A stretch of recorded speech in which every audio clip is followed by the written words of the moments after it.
Ladies and gentlemen, welcome to the Off the Dome Sports Podcast, your favorite sports podcast where 2 and sometimes 3 sports lovers sit and give their hot takes. Off the Dome. I am Redfish. I'm Rebo Hustle. And I am Mustang. And we are coming back at you, Off the Dome Sports Podcast, on YouTube and Spotify. Make sure to follow us on X, the artist formerly known as Twitter, _Dome Pod. And while you're at it, go ahead and follow at Be in the Know, KNEAUX, the only way to spell it, to make sure you're keeping up with all things the Know Network, including the Off the Dome Sports Podcast and other sports podcasts such as Talking That Yeah, Who Effin' Knows, and the newest edition, Freebird Rule, which you'll be hearing a little bit about towards the end of this show. So make sure to follow at Be in the Know. Make sure to follow us off the _Dome Pod. Subscribe, like, comment on YouTube, follow, rate 5 stars on Spotify, all the good stuff. And without further ado, let's talk about something we haven't been able to talk about yet, and that is the big game, the Super Bowl. Da-na-na.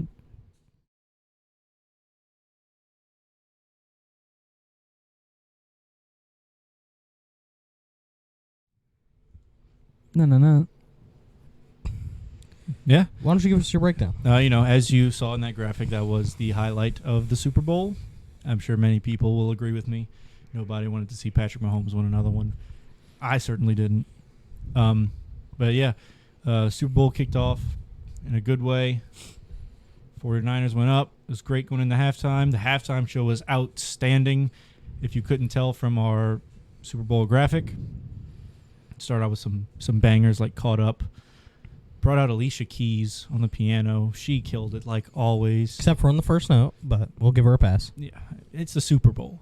You're gonna have some nerves. Yeah. She was great. He goes back to the main stage, brings out what everybody thought was CeeLo Green. We were all wrong. It was not CeeLo Green. The entire world was wrong. Goes back to his roots with his team from Atlanta and Lil Jon and Ludacris. Yeah. And it was just a really good halftime show, in my opinion. The rest of the game could care less what happened after that. Yeah, I mean, Jawan Jennings did not win MVP. I'm still upset about that. You're telling me. Would have been a big hit. Bet that one at halftime. Or, I don't know if it was at halftime. Before but halftime. It was, yeah, I mean, I bet it. And boy, oh boy, it looked like he was about to score that touchdown on that 3rd and 4 where they forgot to block Trent McDuffie. And if he would have scored that touchdown, that was, throwing and catching a touchdown in the Super Bowl. Yeah. In a game where your team scores less than 30 points, you would have won MVP. Mm-hmm. And yet here we are with Patrick Mahomes, Andy Reid, Travis Kelce, Taylor Swift, all hoisting the Lombardi Trophy. The greatest thing, I can't say it's all bad that the Chiefs won, obviously. There's some players on that team that I respect. Travis Kelce being one of them, one of the greatest tight ends to ever play the game. But not only him, his brother, incredible. Not only as an NFL player, an offensive lineman, but as a fan, a supporter of his brother. I can't count how many TikToks and YouTube shorts I've seen of Travis and Taylor Swift walking into the after party and then Jason right behind him wearing a luchador mask. that he found on the ground. Yeah. He was up there with Marshmello. They looked like a WWE tag team for the ages with, Travis and Taylor doing their thing. Fun story about that mask is Jason's going to send it back to the kid that lost it. Yeah. So that'll be cool. That is a great story for that kid. Be like, see that mask? Yeah, that was me. You're welcome. But yeah, Chiefs bring home another one.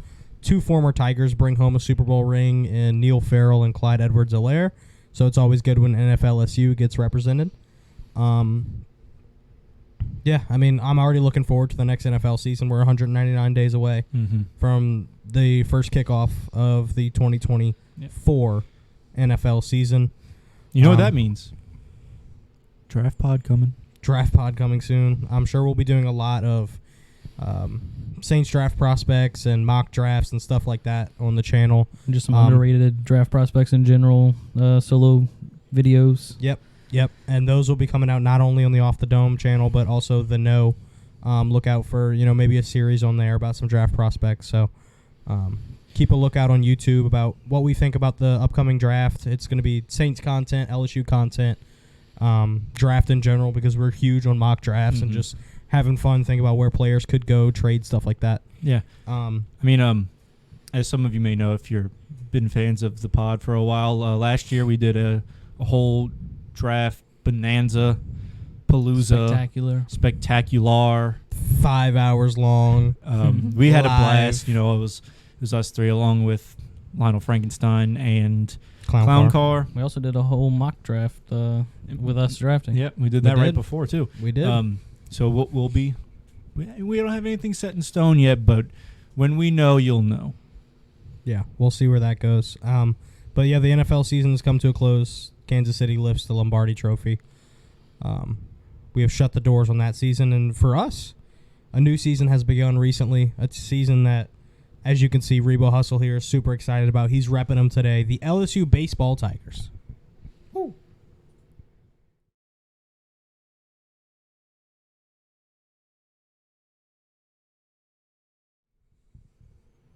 LSU Baseball won the national championship last season behind the arm of Paul Skeens, behind the bat of Dylan Cruz. Both are out the window.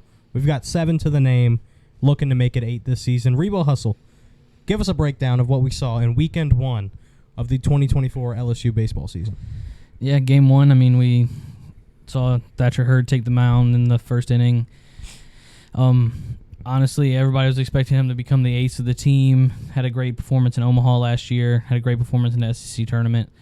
But he did kind of come out a little shaky. Maybe it was just some first-game jitters. He also kind of started slow last season. Didn't really start getting into this giant role until SEC play really turned up. So, but I don't know if it's... I don't think that this game is going to define him for the rest of the season.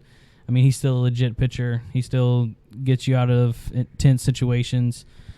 Would you like to take the next picture? Oh, yeah. Game 2. Luke Holman to start the game. Transfer out of Alabama. Not to say I told you so, but I was a big fan of Holman the entire offseason. Talked about him every time we talked about LSU baseball on the pod, about how confident I was that he was going to be one of our starting pitchers, if not our Friday guy. And then he comes out, pitches 5 innings, only allows 3 hits, has 10 strikeouts to go along with it. Wow. He has a good mid-90s fastball to go along with a low 90s changeup. So hitters trying to figure that out on your first time on the mound, not too easy to figure out, especially when we're playing teams like VMI and Central Arkansas. But Luke Holman had a fantastic first outing. I was really excited, and he did exactly what I thought he would do. He came out, didn't allow many hits. They averaged a 1.67 batting average off of him, and then gets 10 strikeouts to match it. My thing that I said after I saw him pitch is he has potential to be Omaha Ty Floyd, but every inning, every time he comes out. Yeah. What an Omaha. Omaha Ty Floyd got him into the first round. Ty Floyd was probably a 3rd to 4th round pick in the MLB draft. And he goes, I think he went with the last pick in the first round, or second to last pick in the first round, because of what he did in Omaha.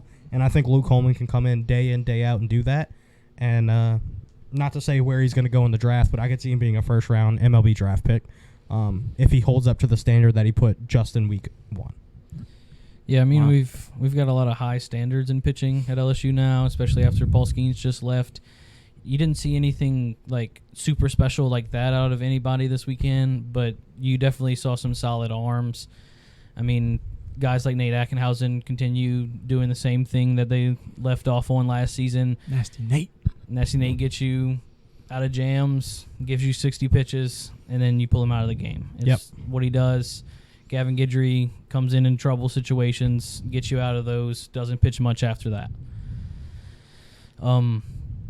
But one of my most improved players of the offseason, Sam Dutton, actually looked very, very good. He was one of the guys last year that I was like, man, we're putting Dutton in the game. We might as well just chalk up a couple runs. But he worked on his velo this offseason. He's pumping in the 90s now. He gave up 1 hit and struck 2 out in the first game. Gotta love it from the Dut. Yeah, I know I've been working all weekend, so I haven't really got to catch any of the games. That and the fact that they're only aired on SEC Network Plus right now. So I catch them when I can. Unfortunately, we were pretty busy this weekend, so I wasn't able to catch any of them. But I did, go through the recaps, watch some highlights, and from what I've gathered, it was basically what I expected this season. That pitching was just outstanding all throughout. Like, yeah, some guys look shaky, but the scoreboard says it all. Like, I get you're playing these small teams, but they still have the ability to hit. They still have the ability to scratch some runs, and we kind of didn't allow that too much. There were a few games that I thought were closer than they should have been, but overall we still come out with a win regardless of that scenario. But I think that leans more towards our bats. And we didn't really see the explosion we were expecting until their most recent game, where it was 24-7. That was a Sunday game. Yep. Yeah, they played again on Monday, and it was a struggle fest from the bats. But Central Arkansas has got some great pitching. I mean, and that's what I've seen too. Looking at through the, not the scouting report. Obviously, I didn't go and scout Central Arkansas, but just the box score and the recap. I know that we have some dogs in this roster. And to see what Central Arkansas is doing to that, I'm not necessarily too worried about our players' potential and talent. More of a hats off to the pitching rotation from Central Arkansas. Yeah, I think it was really interesting for the matchup, Central Arkansas and VMI. VMI was basically all bats, no pitching. Central Arkansas was all pitching, no bats. So if you look at those box scores, with the VMI first game, you're going to see, 20 runs between the two teams, and then they were top 5 in runs scored last year. Yeah, I think they were and they returned in all everybody. of D1. Yeah, they were top 5 in runs scored, and then we let them score almost double digits in the first game, held them to about 5 in the second game, even though we scored 27 runs. And then the two Central Arkansas games, you see two lower scoring affairs where it was more of a pitching duel. Speaking of our pitching specifically, I think, like you said, Thatcher's going to figure it out. He's got to get those first game nerves out. This is his first time being an ace. So, there is something that comes along with that, whether he wants to admit it or Jay Johnson wants to admit it or whatever. Like, you're going to have some pressure on you, and everybody understands that. Holman looked great. Javen Coleman looked improved from last season. Not that he is, a consistent weekend starter, but what we saw versus Texas A&M in the SEC tournament last year versus what we see now, I like Javen Coleman a lot more. Had some middle guys struggle with Griffin Herring, and Cam Johnson, the true freshman, came out and did not do what we thought he could do. Will Helmers was okay. Not spectacular, but not terrible. Cade Woods, another transfer from Alabama, wasn't, again, not spectacular. Might be my biggest letdown of the... He wasn't spectacular, but he wasn't, horrible. Yeah. I was really impressed by Cade Anderson. He ended up coming out and starting for us in Game 4 and looked fantastic as a freshman. He did what kind of what Thatcher did towards the end of the season last year, where he wasn't like, holy crap, this guy's amazing, but you could see the potential in him, and he was doing that as a true freshman. I'm still a hater of Christian Little and Gavin Guidry, so I'm not going to give them any credit. But here's what I have to say on Christian Little. Okay, Gavin Guidry, I think we all agree on him. He can come in, pump a few, but you got to get him out quick because they catch on fast. Christian Little, I think, has all the potential in the world to be an ace closer. He's got the velo. He's got a nice breaking ball. His problem is... Added a cutter this offseason, too. Yeah. His problem is his own head. Last year, he came out, start the season great. He had an excellent season up until we got to SEC play. And since then, I think that he was just trying to do too much. He was trying to throw as hard as he can, trying to be the next Paul Skeens, that he was psyching himself out, forcing all these walks, all these wild pitches, all these hits, all these runs, to where he doesn't have to do that, right? He can be his own player. He doesn't have to be Paul Skeens. No one is going to be Paul Skeens on this team. No. You're not going to recreate or replace that kind of player unless you do it in the aggregate. As an entire pitching rotation, entire pitching staff. That's how you make up for this. And I think they built that. I think they have that. But Christian Little in himself just needs to calm down, see who he is, and play his game. He's been trying to throw way too hard, been trying to mix it up, look too fancy, stick to the basics, and I think he's got it. He has such great potential to be a closer, not only in this level, but in the next level. Like I said, that high velo is what you're looking for in a closer at this stage. Yeah, I mean, from the pitching staff, there's 4 guys, each of them in their own individual game that I really saw something special in them. Game 1, Gage Jump came in the 9th inning. Sat everybody down. Like, he is as advertised. I believe Jay Johnson's going to slowly work him in. You may even see him start a couple weekends. But he just came off of Tommy John, so just got to make sure he's 100%. So at some point he'll probably be a starter because he pitches legit. But, I mean, he's not even a full year removed from Tommy John, so he's just working back in. And then in Game 2, Fidel Ulloa. Great pronunciation on that. Well, yeah, what was that call that you were talking about? Ulloa, ooh, baby. Yeah, I mean, he's... Greatest stash in the game. Yeah, greatest stash in the game by far. But he looks like the next Riley Cooper. Like the guy that Jay Johnson's going to turn and be like, hey, I need a couple outs. Get him in the game. He's going to pitch again this weekend. Fidel Ulloa doesn't necessarily strike out a ton of guys, but lets the defense play behind him. And, I mean, I think he's legit. I mean, there's nothing wrong with what he's doing so far. It is week 1. I mean, we're not saying that he's going to be this elite guy or nothing like that, but he had a great outings. He played in 2 games this weekend. And then in Game 3, of course, the guy I'm loving the most this offseason, Aiden Moffitt, came in, did the same thing as Gage Jump, gave up no hits in the 9th inning, struck out 1. Don't say it. I'm saying it. Don't say it. If you look at the stats, it's one of the best closers in LSU history. After 1 game. He said this during the game, and I was like, you're not saying that on the pod. And he's like, yeah, I am. Yeah, I am. And then he said it like 2 hours ago, and I was like, you're not saying that on the pod. And he was like, yeah, I am. And then he just said it on the pod. Yeah, and then Game 4's pitcher that I wanted to highlight is Cade Anderson. I know you talked about him already. Freshman, I think he's LSU's future ace, guy that's going to pitch all 3 years as a starter. Struck out 6, only faced 17, walked 3. He's 93 to 95 from the left side with a crazy curveball. Yeah. I mean, those guys that you talked about really did look special. Cade Anderson, obviously, I already talked about. Aiden Moffitt, as much as I hate hearing you talk about him, because literally every time a pitch was thrown in all of the games that I sat with him, maybe they're putting Aiden Moffitt in. Moffitt, he should start. Where's Moffitt? He even wrote down Aiden Moffitt could be considered one of the best closers in LSU. It's been 1 game. Yeah, no, he has a man crush on Aiden Moffitt for sure. But Fidel looked awesome.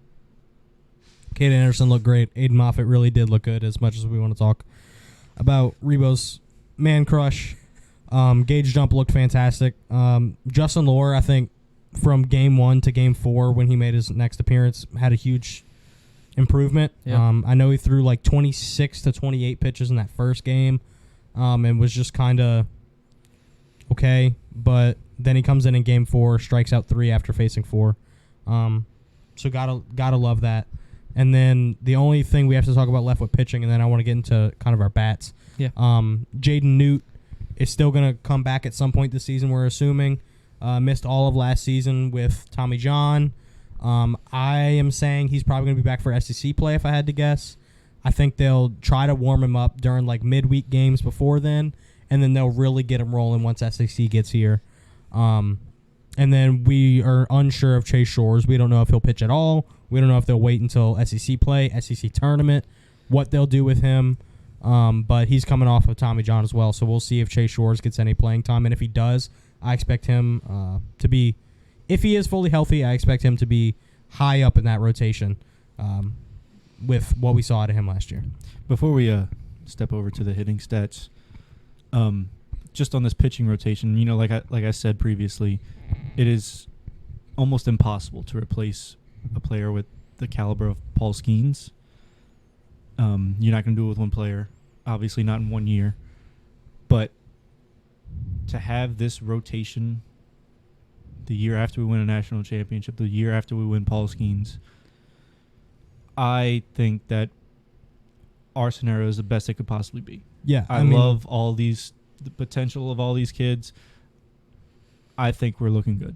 I think even though, we can say negative things about guys like Helmers and Johnson and Herring, the fact that the number 1 and number 2 teams both lost a game this weekend, and we were able to come out of this weekend 4-0, pitching everyone on our staff, says a lot about what we're doing, both in the pitching and in the hitting. I mean, we had true freshmen like Stephen Milam and Jake Brown at the bat hitting over 500. Jake Brown was our second leading hitter right now, and that's because Milazzo only got 4 at-bats. Brown got 10. He's batting 600. Stephen Milam came out of nowhere, led off one game, and looked fantastic from the one hole. He was a great player out of high school in New Mexico. I know Rebo loves that stat. His slugging was insane for a guy his size. But here we go. Milam's great. Jake Brown is great. My biggest question mark on the hitting was kind of the same question mark from last year is, what if your stars aren't hitting? If your stars can't connect, is everybody else going to be able to make up for it? Last year it was Dylan Cruz, Trey Morgan, Tommy White. If those 3 guys aren't hitting, what's going to happen behind them? This year it's more of Tommy White, Hayden Travinsky. What's going to happen behind them? And I think that question was answered for me with guys like Milam, Jake Brown, and a guy who I've been on since the beginning, Mac Bingham. Yeah, I mean, like you said, other than Hayden Travinsky, your other stars didn't have great weekends. Yep. Hayden Travinsky went 8 for 14 on the weekend. SEC Player of the Week. Absolutely pimped a homer. Greatest bat flip of all time, and he didn't even flip it. Just stared directly dropped it on at the dugout, through. spit on the back, dropped it, and just kept walking. It was like, oh, okay. He's him. Yeah. Okay. And I mean, like, we joke that Milazzo's has the highest batting average and only batting 4 times, but they were really good at bats. Like, he's got 2 RBIs, and everything was the opposite way through the hole in the defense. I mean, it definitely improved from last season. Of course, Milam's on-base percentage was ridiculous if you don't look at Monday's stats. Like, Central Arkansas's pitcher, the guy they came out of the pen with, was throwing sidearm and nobody could hit him. Like, they only pitched two pitchers. Also, the guy I was most skeptical about this season, Bear Jones, couldn't really hit a breaking ball last year, but good Lord, has he pimped a couple. Yeah. I mean, 7 RBIs already. Yeah, 7 RBIs, three home runs. Pretty good on-base percentage as well. Doesn't necessarily have to hit it out of the park every time, but he's going to hit it pretty far. And that's kind of the point I wanted to talk about, is comparing this year to last year's. We don't have to hit the ball out the park like last year. The home run numbers we put up are not, first of all, not sustainable, and second of all, not going to happen. Like, that's just not going to happen. You don't have cruise missiles and Trey Morgan hitting bombs, and Belly I know we bombs. still have Travinsky and Jared Jones, but, I mean, Dugas was hitting home runs last year. Was he? I mean, like, Cade Beloso, like you said, like, we had a lineup Joe full Bombs. of home Wow. runs. We had lineup full of home runs. And this year, I don't think we're going to get that. But what I do think we get, and we saw a lot in that 27-run game, is hard-hit ground balls or hard-hit line drives in between the gaps. They're putting the ball where the defense isn't. And, I mean, it doesn't have to be a home run to be a good baseball. Right. You can hit RBI singles. You can hit, every now and then hit a double and then maybe knock one out of the park. But as long as you're putting the ball where the defense isn't, you're going to get on base. And I think that is the most important part about this LSU team is, although we're not built the same, we still have the same tendencies of getting on base and scoring runs. And that's how you win baseball games. And in some cases, it's almost better to, not always have the ability to hit that home run ball because it clears the bases. It gives the pitcher a fresh mindset, a fresh start. When you keep runners on base and you keep hitting him around, he's always going to be in the stretch. He's always going to be worried about these base runners. So it's kind of like a mind game in itself, being able to keep the ball in play, keep the ball rolling, go through the lineup, not hitting the ball at the park every time, but just getting on base. And they're doing that well, and I think they will continue to do that well. Yep. Yeah, I mean, we can't pass up the monster game of Game 3 from Brady Neal. He had all 6 of his RBIs in that game. He had all 3 of his hits in that game. Also hit a grand slam. Like, the bat's definitely coming along. We knew he was a great defensive catcher. We knew he had a decent bat, but I was not expecting him to get that ball over the right field wall. No, he smacked it for a grand slam. And last part about LSU baseball, we've talked about pitching, we've talked about hitting. Got to talk about the defense in the field. Like you said with the catcher, I mean, all 3 of our catchers caught a runner. Threw a guy out. I think Neal did it twice in one game. So we have defense from behind the plate, which is really, really important. We saw Rebo and I were watching some highlights from other games, and there were catchers out there who simply could not control the pitcher, could not keep the ball in their glove, and it was allowing 3-4 runs to score at a time, and that loses you ball games. Your pitcher may be delivering, but if the catcher's not having that chemistry, if the catcher's not being able to throw out base runners, frame the ball, then it's not going to work out well. And we have 3 great defensive catchers. We have Michael Braswell, who the bat's not moving right now. That was something he struggled with at South Carolina, but I think we saw just from this first weekend is he understands how to play the ball at the shortstop position. He doesn't wait back on it. He rushes when he needs to rush, and he makes fine footwork into an explosive throw to first. And we saw it multiple times throughout this weekend. So that's something I'm looking forward to with this team is we finished 11th out of 14th last year in fielding percentage in the SEC. I would love for us to finish top 5. And right now, I don't think we have many errors, if any. I know we win 2 games without any. I'm not sure on the other 2, but if our defense can hold behind our pitcher and our bats can move well enough to score some runs, this LSU team's in a good spot to go back to Nebraska. Yeah, and you can't say defense without Paxton Kling this weekend. I mean, ball just died in between left and center, and Paxton Kling just dove from off the screen and made the catch. I mean, he's not batting well, just like Braswell right now, but he's sure showing up on defense. Yeah. And I think that can make up for some, when you're not hitting well, if you have a bullpen that's hitting the strike zone and you have a defense behind them who's not going to allow runners to score, then you'll have time to get hot because we know there's no suppressing this lineup. You can try and try and try, but as we saw in every game that we played this weekend, they're going to score runs. Like, it's going to happen.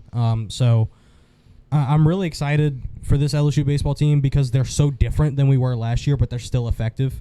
Last year was all vets and guys we knew we were going to lose, and this was their last shot to win a ring, and they did it.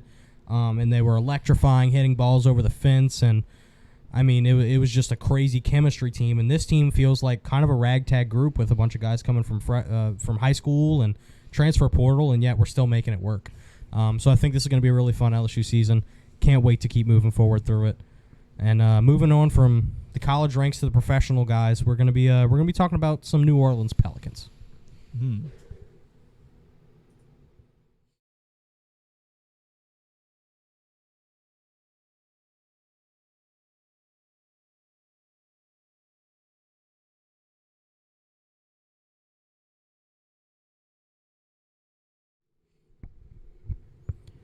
New Orleans Pelicans currently sitting at 5th seed coming out of the All-Star break that just happened this weekend.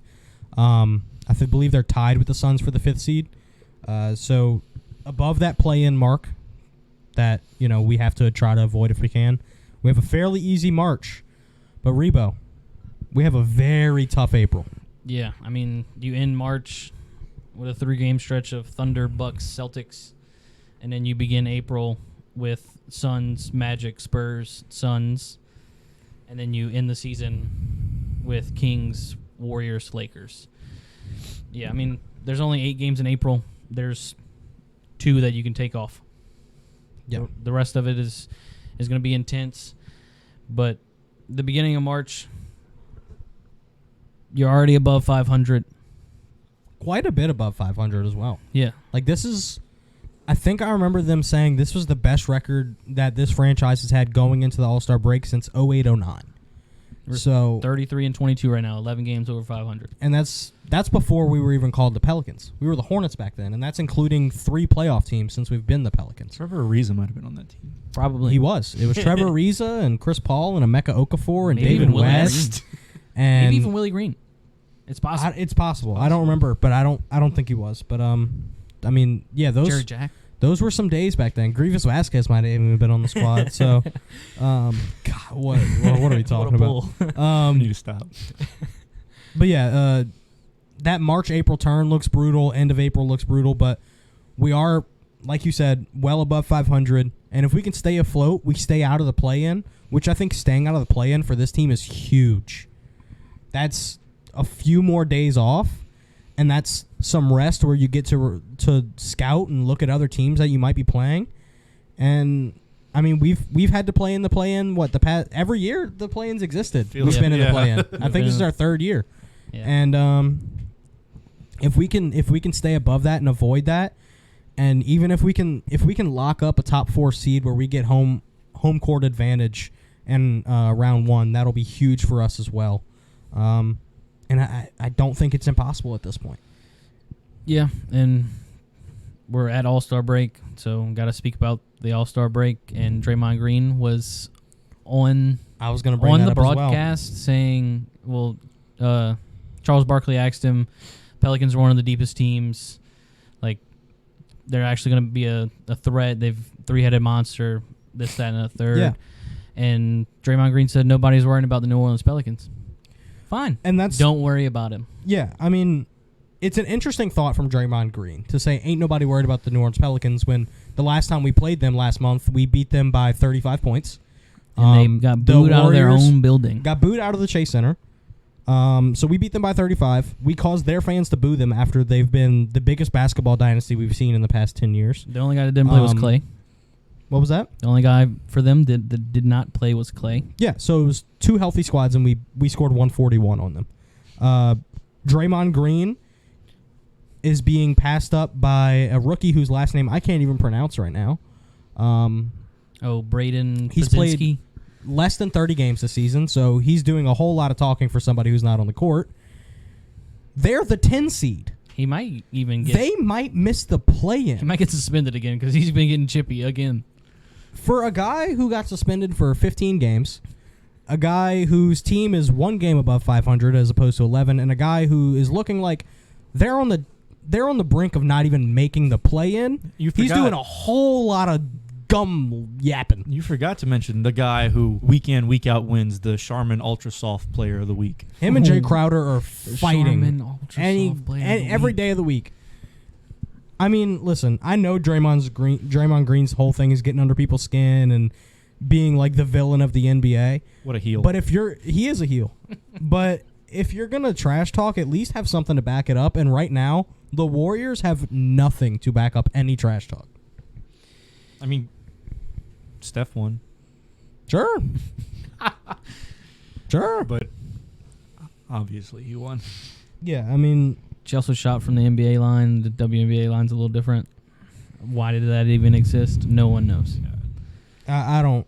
They're just trying to get as much gimmicks as they can. And I don't pay attention to All-Star Weekend. For the first celebrity time, game was nice. I didn't watch the celebrity game, but the skills challenge was actually entertaining. Micah Parsons won All-Star Celebrity MVP. Yeah. Scored like 34 points. It was star-studded. CJ Stroud. A YouTuber. I don't remember his name, but I've seen... T-Jazz. Yeah, Jazz. T-Jazz, yeah. He's balled. He's a baller. Definitely a Puka Nakua. CJ Stroud dropping who dimes. Just got his jersey today. Thought about wearing it on the pod, but they were wearing baseball jerseys, so I wore a baseball jersey as well. But I did just get my CJ Stroud jersey in the mail because I am CJ Stroud's biggest fan. He is my number 1 favorite NFL player. 2 of the biggest mouths in sports history, and Shannon Sharp and Stephen A. Smith. You could hear them from the sideline. They probably had him mic'd up. I don't think they did. I don't think it matters. But moving forward for the Pels, for me, I think a key here, or two keys, is on the court, it looks like we finally have that chemistry. Like, it looks like everybody understands what their role is on this team, and it may be different than what they've done in the past. I know Zion talked about it earlier in the season. He's like, I'm still trying to figure out where I fit in. And for a guy who went number 1 overall and was the biggest prospect since LeBron James to say, I don't know where I fit in, that was a crazy statement back then. But now we figured out where he fits in. It's let him bring the ball up the court. Let's have a little bit of movement. He's not the greatest off-ball mover we've ever seen, obviously. He likes to either sit in the corner, sit in the dunk spot, or even dominate from the top of the key. But Brandon Ingram is Brandon Ingram. He hits those mid-range shots. He's great at off-ball movement. C.J. McCollum has done a great job of being able to balance both being a point guard and an off-ball guy. And then I think we're doing really good as far as depth goes right now. I think our guys are coming off the bench. They're playing their role. And then the number 1 guy I want to talk about is Herb Jones. Herb Jones has been one of the best players in the NBA over the past month. He is one of, if not the best wing defender in the NBA. He was shooting like 55, 42, 85 splits in January. I think he was top 10 in three-point percentage in all of January. And he's doing all of that while also being that great defender. So we have guys who are acquiring new roles and fitting them well, guys who are taking different roles and learning how to adjust to what we have going on. And I'm really excited about what this team can do if we can stay healthy and keep pushing towards the playoffs. Yeah, I think the biggest key for the next coming weeks is going to be this coming week. Like, we got 5 games in 6 days. You have to win 4 of them. Yes. We're playing the Rockets on Thursday, the Heat on Friday. I believe both are in New Orleans. Let me double check. Yeah, both are in New Orleans. Heat, they can be great, they can be bad. Yeah. So you don't know. Like, that's going to be one of my toss-up games. And then Sunday you host the Bulls, which, as long as Kobe White doesn't go off again like he did last time, yeah, we've got a real nice chance of winning. Yep. And then you get a back-to-back in New York and in Indiana. Those are more scary than the others, I would believe. I think those are 2 series we could probably split. Yeah, I'm worried about the Heat and the Pacers. The Knicks just don't match up well against us. They haven't in the past. We've owned them in the past 2 years. They're just different this year, and I kind of like the New York Knicks this year. I would think they made some good moves at the trade deadline, and I think they're a little bit better than they normally are. They're a top 4 seed in the East, but if the Pelicans can come out of that 6-game stretch, 5 games in 6 days. 5 games in 6 days. If we can come out of those 6 days with 4 wins, I'll feel really good about what we did. That makes me feel like we're actually, like, we want the playoffs. So we want home court advantage. Like this is going to be my test of seeing how hungry this team is. You're coming out of a huge break. You get a whole week off. So let's see what we can do. I'm not saying this team isn't hungry, but oh no, I mean we know they're hungry, but do they want it as bad? Do they want it as bad as they did that play-in game against the Clippers? Yeah, that's what I judge everything against now. Because if you look back at that playoff game against the Clippers, they were diving for every single ball. They were defending harder than they defended all season. They wanted that win so bad. And then we went play the Suns, and they wanted that even more. So if they can have that same level of energy that they had 2 years ago when we had that Clippers and Suns matchup in the playoffs, man, it'll be tough to beat now that they're playing like they're playing. I had one question that I wanted to ask you guys before we move on from the Pels, and that is Dyson Daniels is out for what they expect to be about the next month. MCL injury meniscus injury, excuse me. And already had surgery. Yes, he did already have surgery. They said they'll reevaluate him in 4 weeks. So he'll probably miss about a month from here on out. He'll probably return, at that March to April turn and get ready for the playoffs. Who do you think fills his minutes while he's gone? I mean, how do you think Willie Green structures the rotation to make up for the loss of Dyson Daniels? Yeah, the minutes question's easy. Like it's Jordan Hawkins. Yeah, he's got to be. But the impact, I would hope so. The defensive impact is the big question mark. Mm-hmm. Who comes off the bench to guard the big guard. Not the like Jose can lock up the point guard, but who's guarding Paul George whenever Herb goes to the bench? Which we're gonna need some help from Najee. Najee needs to pick it up defensively. We know he prides himself on both the defensive and offensive side, and I'm not really sure who else can pick up his defensive slack. Yeah, I think that was my biggest question too. Is like we don't have a bench defender now. I mean, Larry's okay at protecting the rim, and Najee's a really good rotational defender, I think. Yeah. But I wouldn't say Najee's a lockdown artist like Herb is. But Dyson was. Like, as much as I don't like Dyson's offensive game, I think he might be the best player that gives you 0 points. He locked up Luka as an 18-year-old. Dyson is a fantastic legit defender. Again, I still hate on him because of his offense, but that's my own bias. I mean, Herb was the same way when he was young. Obviously. And we didn't see Herb till he was 26. True. But, I think the defense is the scariest part of losing Dyson. But hopefully he'll be back in time for that March-April term where we really start taking on those good deep teams like the Bucks and the Celtics and the Suns. If he can be back for that Celtics game where we can put him on Derek White, that is an ideal matchup because Derek White is like, for some reason, the greatest bench player of all time this season. But hopefully Najee Marshall can step up, play some good defense. My guy, Kenneth Murphy III, he needs to step it up on the defensive end as well. He's a hot shooter for sure, and he's a very athletic player who can score at the rim. But he definitely stands for improvement on the defensive end. So we'll see where that gets made up. And I think I found my answer. What's your answer? I think it has to be your stars. Zion proved that he can be a lockdown defender. He one-man trapped LaMelo Ball in a corner.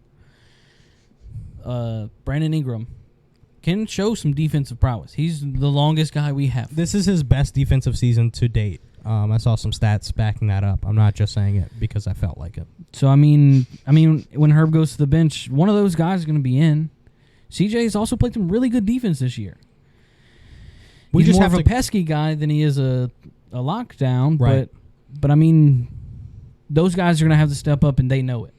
We have to count on guys to play both ends of the floor. I think that's what it is we can't have slacking off. We can't have Zion trying to cherry pick and just kind of lollygagging onto the defensive side, or Brandon Ingram just kind of filling up paint, or CJ sitting at the top of the key and waiting for someone to try to shoot on him. Like, it has to be intense, hungry defense.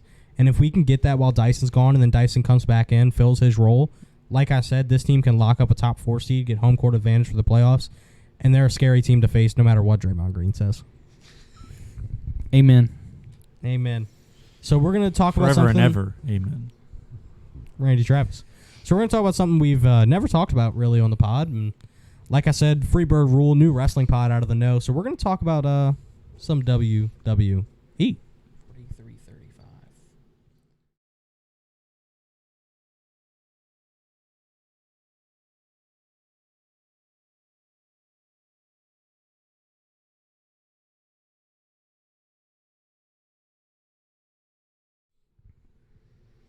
So we've never really talked about it on the pod, but we are some fairly big wrestling fans in the household. We watch it.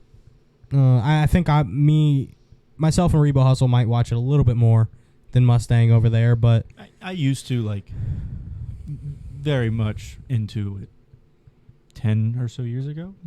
2010s, late 2000s, early 2010s, that era. Yeah. The Randy Orton era. Yeah. The Edge era. Yep. That was an nice. era. That was an era.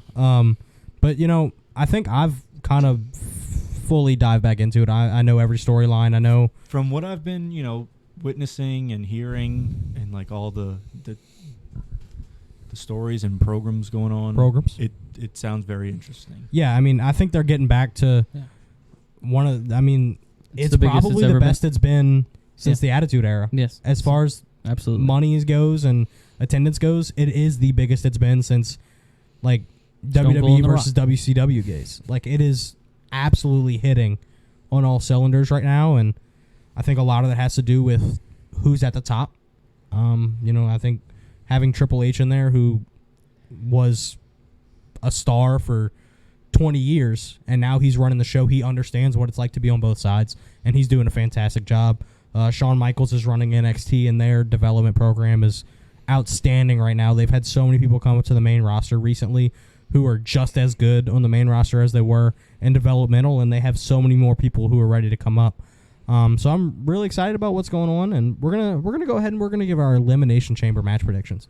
So if you're not into wrestling, can't wait to hear who's in it. If you're not into wrestling, go ahead and at least try to listen, and maybe this will pique your interest. You can watch it for you can watch it for free on Peacock if you have Peacock already. Maybe it'll bring you back to the childhood. For free on the service that you pay for. Yeah, correct. To the Undertaker being the Undertaker.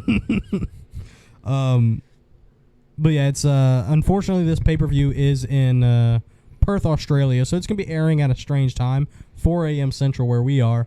But wow. Yeah, we're not gonna be watching it live probably, but we'll go back and we'll see. Might. If I'm working days, I might. I will not be. Can or if confirm. I'm working nights, I might just stay up. Can confirm I will not be watching it. They might. But I think it's gonna be fun. I'm fully 100% back in on WWE at this point, so this is something fun for us to talk about. And if you enjoy what we're talking about, go ahead and check out Freebird Rule, a wrestling podcast through the No Network. What's the first match we got? So I don't think that they have an official, this is the order yet. Okay. But the first one on this is the Women's World Championship, Rhea Ripley versus Nia Jax, which I kind of expect to be the main event just because we're in Perth. And Rhea Ripley's from Australia. She's normally a heel, is going to be the face of the show. Yep. It's hard to say that Rhea Ripley will ever lose. That's kind of all I have to say. Yeah. I mean, it is the only world title being defended. Especially in Australia. It's in Australia where Rhea Ripley's from. Even though she is a heel, she's a face basically everywhere she goes. And if you think that's going to change in Australia, boy, oh boy, she might get the loudest pop she's ever got. And she's facing somebody who everybody hates in Nia Jax. So it'll be real easy for Rhea Ripley to get over in Australia. I could definitely see this being the main event. Either this or the men's Elimination Chamber match, I think. But there's no way Rhea Ripley loses going into WrestleMania. She's held it for a long time. She's been a great champion as far as defending her belt. She defends it quite often, and she does it well. So I expect her to keep on rolling into WrestleMania. Yeah, something weird for this storyline that we saw on Monday night. The Women's Elimination Chamber is going to be for Rhea Ripley's belt. And so all 6 of the women that are in the chamber were in the ring towards the end of the show, and Nia Jax came in and squashed all of them. So, why? That didn't make much sense to me, especially if you're going to say Nia Jax is going to lose this coming Saturday. And so you're saying that she's better than all 6 of them together? I think the whole point was to try to make Nia Jax look strong and push her into this match specifically. Push it into this match to make people think, hey, maybe there is a shot that she can take it from Rhea. Even though everybody knows she's not. Yeah. You've got to make the opponent look strong to make it believable to the audience, because all in all, this is entertainment. It's not like they're actually going in there and they don't know the winner before the match starts. So I think it was just trying to make Nia Jax look strong, but Rhea Ripley will come out with a win in this one. Yeah. I'm going to save the 2 chamber matches for the end. Okay. So the other title that's going to be on the line is the Undisputed Tag Champs, Judgment Day versus Pete Dunne and Tyler Bate. I mean, Pete Dunne and Tyler Bate are great and all, but they're not on Damian Priest and nor Tom and Nick. Good point. Good point. Or Finn Balor's Didn't level. think about it like that. I mean, those guys are both have been in the championship scene. Senior Money in the Bank has the briefcase right now. Yep. Clearly has to be in the championship conversation. Finn Balor's held the belt before, whereas Tyler Bate and Pete Dunne, if we're kind of being honest, they're kind of recent NXT call-ups. Tyler Bate for sure. Pete Dunne, I know he's been a brawling brute for a little while. He was Butch, but they still have much room to grow. They were a great tag team when they were British Strong Style, Pete Dunne and Tyler Bate, and then they had great runs in NXT. But like you said, on the main roster, they haven't been huge. They haven't held any singles titles on the main roster. Although they're fighting again here as a tag team, I just felt like there hasn't been enough storyline to really give me any reason to think that Judgment Day will lose them here. I think it's a Commonwealth thing. Yeah, I mean, there's been a lot of storyline as far as the Judgment Day within itself, but there hasn't been enough between them and Tyler Bate and Pete Dunne for me to think that that's going to be who takes the belts off of them. If anybody was going to do it, I thought it would be DIY. They were getting a good little push there. Tommaso Ciampa and Johnny Gargano won a tournament, and then The Creed brothers had ended up beating them in a non-title match, and then they get the title match, and it doesn't work out. But, I think Judgment Day reigns strong here, as they have been for the past 6 to 8 months, just absolutely dominating the WWE. I have seen some pretty good tag teams as of late. You got like Imperium, New Day, Creed brothers. Creed. I love Creed. Scott Stapp. Scott Stapp. But yet, like when we were not that long ago, we went into Right before the Royal Rumble. right before the Royal Rumble, we went in and saw Raw. So it was a Raw. Yep, live in person. And started off with a bang tag team match. Yep. Kofi Kingston can put on a show. Yes, he can. I've also seen a lot more chops lately. Chops, you said. Chops. Gunter Chop. is chop. He's a chopper. He's a chopper. Some would say. But yeah, New Day and Imperium have been a fun little thing. I think they're actually going to fight in a like a no holds barred or street fight type match next fight, week yeah. on Raw, I believe. Grocery store match. So that'll be fun. Grocery store Yep. match. Yeah. How you like this milk, Booker? Yeah, one of them. But I think Judgment Day comes away with the titles, and they'll probably defend them again at WrestleMania. And I have my guess as to who they're going to be facing, but I think we can do a WrestleMania match card prediction. Oh, we'll definitely have like this. Yeah. On another show, because I don't want to spoil. If we what continue I think. this, how we're doing, yeah. Yeah. We've got plenty of WWE to talk about. Oh yeah, we do. Anything I on can't this believe match? we're talking about WWE and you don't have your belt on you right now. It's another room. We'll save it for when the title's being defended. What's the next match we got? The women's elimination chamber: Becky Lynch, Bianca Belair, Liv Morgan, Tiffany Stratton, Naomi, and Raquel Rodriguez. I think it's a very talented group of people. Absolutely. Bianca, one of the longest reigning women's champions, and defended her belt like a champ multiple times. She was great when she held the title. Becky Lynch, one of the 4 horsewomen that came into WWE with her, Charlotte, Bayley, and Sasha Banks back when they had the whole women's revolution about 10 years ago, and they have taken it by storm, and Becky's been a big part of that. Tiffany Stratton, who's a recent call-up, Naomi, who just came back, Raquel Rodriguez, who's kind of always in the picture but not ever in the picture. Just came back from injury, too. Yeah, I mean, and then who was the last one I missed? Liv Morgan, who also just returned from injury. So I think it'll be a good match. I think it'll be very entertaining. I think a lot of them are really sound, technical, very good in-the-ring wrestlers. It's not all about... Like, this women's division is not all about, like, looking pretty. It's about they are actually really good at wrestling. Yeah. So I think it's going to be an entertaining match, but I think I have Becky Lynch coming out on top. I see a lot of phones dropping. Some would say. I see a lot of potential in this match to form some programs, start some rivalries, but not only that, maybe see an alliance or two formed in this match. Okay. Yeah, I mean, I find that this chamber match is going to be feel more like a number 1 contender match than the men's will, whereas the men's I feel like is going to be more of storyline starting. So I really feel like 4 out of the 6 girls can win. But yeah, I mean, they've been building up Becky Lynch. They sent her to NXT to go win that title just to keep her away from Rhea Ripley. Yep. And so, I mean, the writing's kind of on the wall. Raquel Rodriguez just fought her for the title and like 2 or 3 pay-per-views ago. And so I guess the 2 horses in the race for me is Bianca and Becky Lynch. I mean, and of course, the man, Becky Lynch. I think my prediction comes to Becky because I also think it's going to be her and Bianca as the last two. And I think we're going to see Jade Cargill show her face on this program, maybe as a distraction to Bianca, because I think they had a little face off at the Rumble, and boy oh boy did the crowd erupt, and they looked great. They had some great chemistry for them, it being the first time they faced off. So I think that's something we can carry into WrestleMania. Maybe even have them tag team for some reason and go for those belts that haven't had much relevance recently. So I think Becky Lynch comes out on top and faces Rhea Ripley at WrestleMania. That would be nice. Before we get into the last match, they have the Grayson Waller effect. Yeah. And that's going to be Cody Rhodes and Seth Rollins. Kind of talking about the storyline that's going on right now with Roman Reigns and The Rock, which The Rock comes back. Looks like Cody's giving up a spot.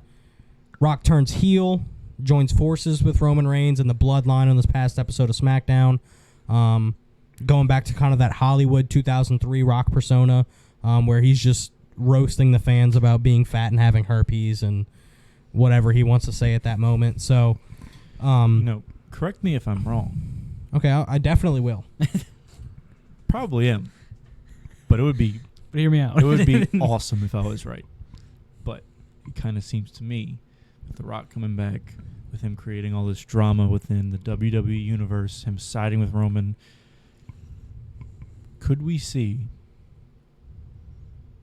a match between Roman Reigns and The Rock versus Cody Rhodes and Triple H?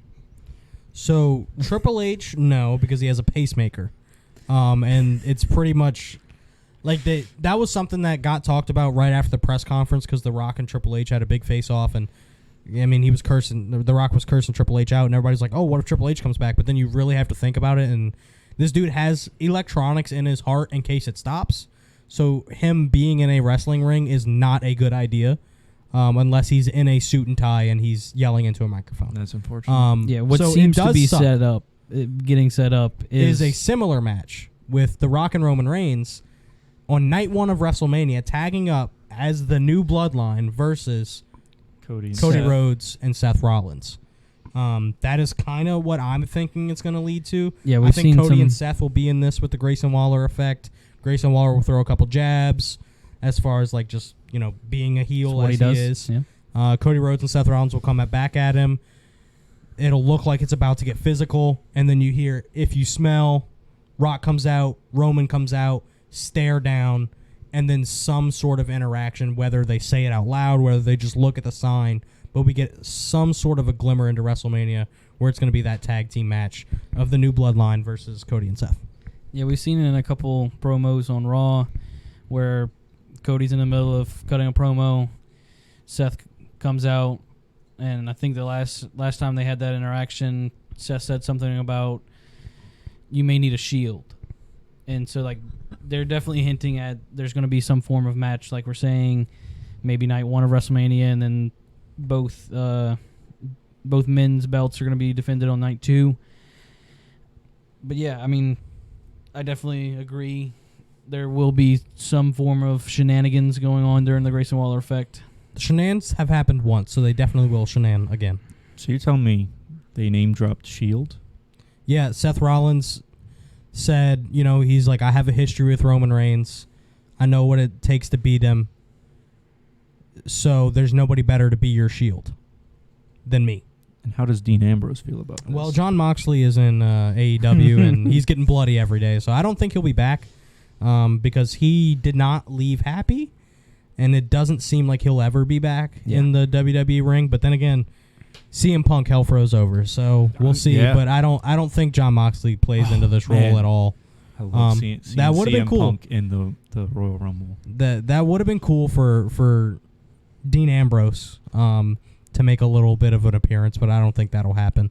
But yeah, I definitely think Cody and Seth versus Rock and Roman will happen. I'm thinking it's the main event of night one at WrestleMania, and then night two we have those guys fighting again in separate matches, with Rollins taking on the winner of this next match. I mean, they've got main events locked up already.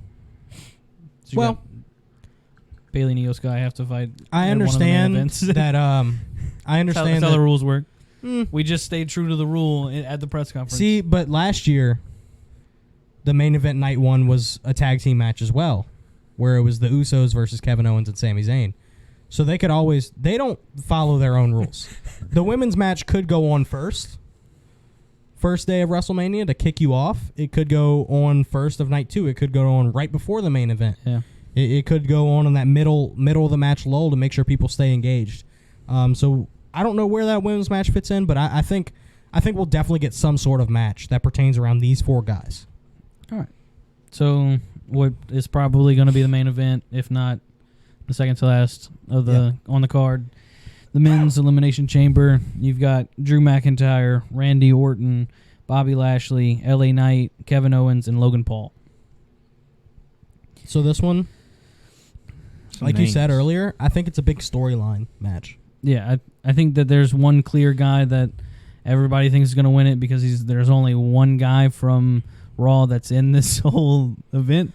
When I pointed that out to Reese, he started busting out laughing and could not stop laughing. I was like, this is the Raw Championship because Reigns is on SmackDown, and he's been defending it on SmackDown, and this is a 6-man match, and 5 out of the participants are on SmackDown. So if this is the Raw Championship, and you have one Raw fighter in the match, and he's also the favorite to win the match, feels pretty solid. But I just thought of this just now. Okay. So Cody's got to go to SmackDown eventually.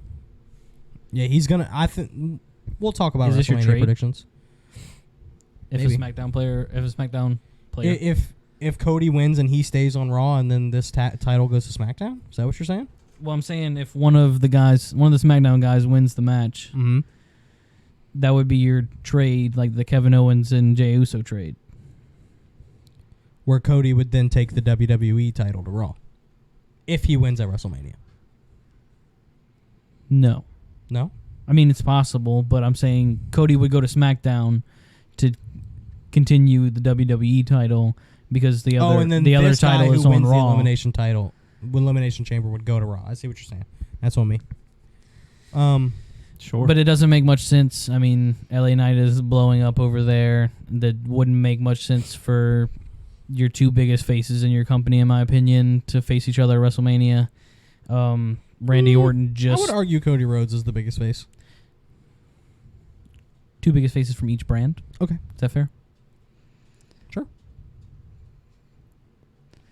Is Seth more over than Cody? He's got I the belt? would say Cody's more over than Seth. But Currently? I would say Seth and LA Knight are 2 and 3. Okay. 3 of your top faces. 2 of your top 3. 2 of your top 3 faces face each other at WrestleMania. Doesn't make much sense to me. And Randy Orton just signed his contract with SmackDown. That was very recently at Survivor Series. KO just got traded to SmackDown. And what is Logan Paul even doing in this match? Therefore, I mean, he just had one hell of a match against Kevin Owens. definitely. But would you put your prize fighter? You already got one belt that's barely being defended on any night of SmackDown. Yeah. Would you want that to happen again? I mean, he doesn't necessarily have to win against Seth, but he fought Roman, did not fight Seth. He's already got a title shot, and he has a title in his hands right now, which doesn't make much sense. Yeah, it makes no sense for Logan Paul to win this match. He's panicking. So that leads you down to Bobby and Drew. Yeah. And Bobby's already in a program with what they call the Final Testament, which is Karrion Kross and AOP. And I don't, that's kind of a feud that's been going on. It's still going on, and I know the Street Profits versus AOP is happening on the upcoming SmackDown. So I don't think that program's really going anywhere, and I can't see that being a world title program between Bobby Lashley and Karrion Kross. So that leaves one guy to win this match, and it's the guy who they've been pushing for the past 2 months. He looked good going into the Royal Rumble. He was one of the final 4.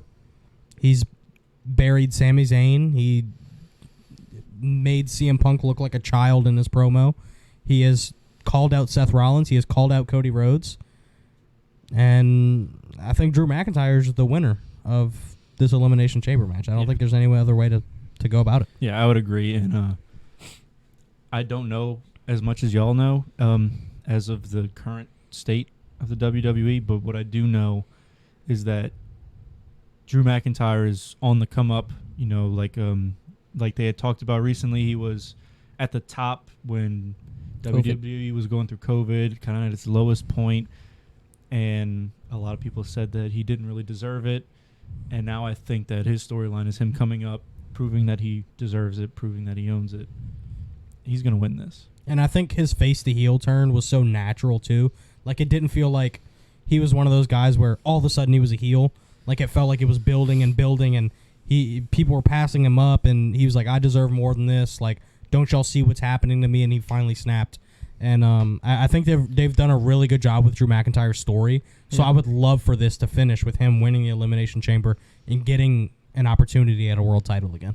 Yeah, I mean he has one of the most interesting characters in the WWE currently. Like, he's not necessarily a full heel, not necessarily a full face. He's like this anti-hero. Yep. Where he's not teaming with the Judgment Day and taking the easy road out. He's really betting on himself, stuff like that.